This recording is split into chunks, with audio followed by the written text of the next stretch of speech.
Insurance ना हातून भितर आनी कंपनी ना, government pays directly to the hospital. पोरू आमी 120 कोटी खर्च केलो.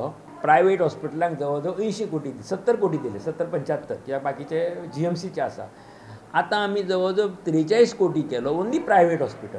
म्हणजे जवळ जवळ ह्या वर्साक आमी 20 कोटी 20 ते 25 कोटी प्रायवेट हॉस्पिटलाचे सेव जाले आमचे. रिजन हीच की इन्शुरन्स कंपनी तर्फे ती तांचे जी सर्वीस चार्जीस आसा 20%, तो 20% सर्वीस चार्जीस आमी स्वता गव्हर्मेंट आतां बेर करता आनी तो आमकां खर्च लागना. प्रोसिजर जर नासत हॉस्पिटलांत, पण प्रोसिजर जर कार्डार आसत स्किमीन, त्या हॉस्पिटलान आमकां रिक्वेस्ट करचो की बाबा हे आमी हँडल करता, त्या वेळार आमी तांकां सँक्शन दिवपाची तयारी दवरलेली आसा. ही आतां हे आमी जी केलां रिन्युअल ऑफ कार्ड्स ही 30 तारखेक पर्यंत, ऑगस्टच्या 31 तारखेक लास्ट डे. आतां पर्यंत आमी पोरूं केल्ले ते 2,35,000 कार्ड्स लोकांनी केल्ल्यो. तातूंतल्यो फक्त जाल्या ती 1,60,000 कार्ड्स आतां पर्यंत जाल्या. म्हणजे जवळ जवळ 70,000 कार्ड्स अजून उरल्या.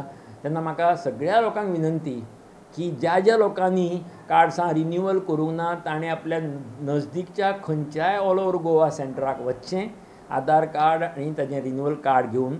खंयच्याय फॅमिलींतलो एकटो खंयचोय मनीस वचूं येता, तोच मनीस जाय अशें ना. फक्त आधार कार्ड घेवन आनी कार्ड घेवन आपले DDSS वचचें. 18 सेंटरां आमची जी परमानंट आसा ताच्या भायर आमी ह्या म्हयन्यान, ह्या 15 दिसांक सुरू एक पंचायत केल्या. ज्या थोड्या म्हणजे सांताक्रूज, उदाहरण सांताक्रूज पंचायत केल्या, बाकी कडेन PSC केल्या, कम्युनिटी हेल्थ सेंटर केला. अशीं सेंटरां आनीक जवळ जवळ 18 ते 20 सेंटरां केल्लीं आसा. म्हणजे 40 कॉन्स्टिट्युएन्सीन 40 सेंटरां आमी सद्या आतां दवरलेलीं आसा. आतां कोणाक हें सद्या सुरू जें आसा आनी प्रत्येकानी वचून आपलीं कार्डां करचीं, कारण 31 नंतर कार्ड रिन्युअल करूंक मेळचें ना. आनी तो जर दुयेंत जर मनीस जालो ते कार्ड ताजें ब्लॉक जातलें.